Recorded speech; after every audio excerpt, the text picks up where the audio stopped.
it's complex, right? We don't just have pure intentions. We vacillate between our intentions. So maybe a pure intention is like, I simply want to create the conditions for people's well-being, and I detach from any of the results. That's about as pure. That's about as pure as we can get. They talk about this a lot in the Bhagavad Gita. It's like, I'm just gonna make my offering, and I'm not going to be attached to the outcome, whether people like it, whether it lands well. The fruits of the action, yeah. The fruits of the action, yeah.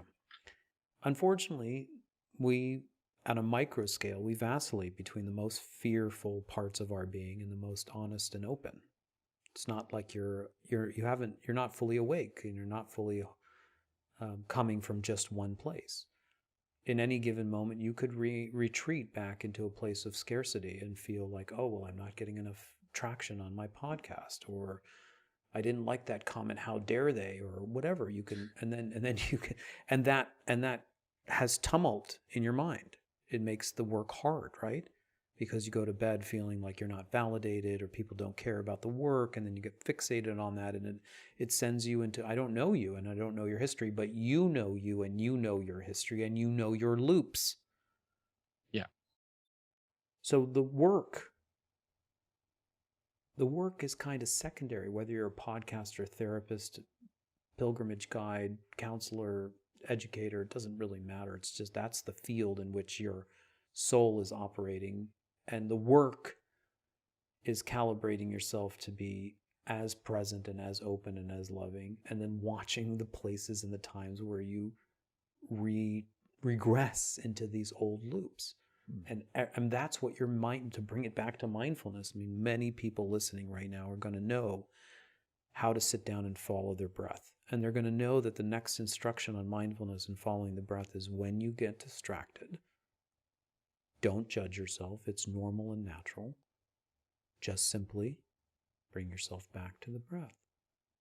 And what I'm saying is that mechanism of recognition and choice is precisely what you apply in the gap when your whole being wants to go binge drink and sleep with the wrong guys.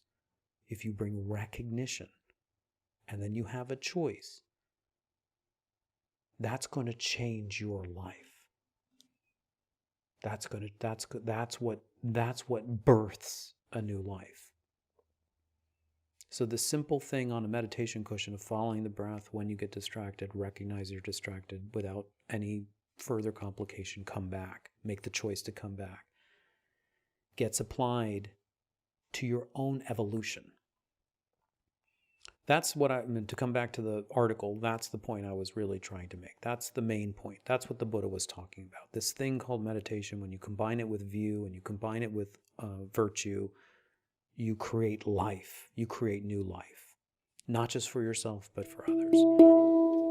Hey, welcome to Today Dreamer, a podcast and YouTube channel where we explore the interplay between inner and outer work, and we look at what cultivating the practice of presence within our lives feels and looks like once we clear the mind and open the heart.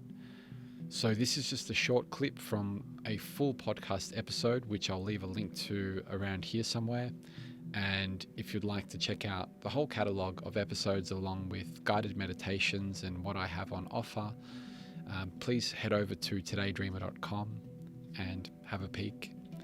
Also, if you haven't already, don't forget to subscribe and click the little notification bell so you don't miss any of the good stuff to come.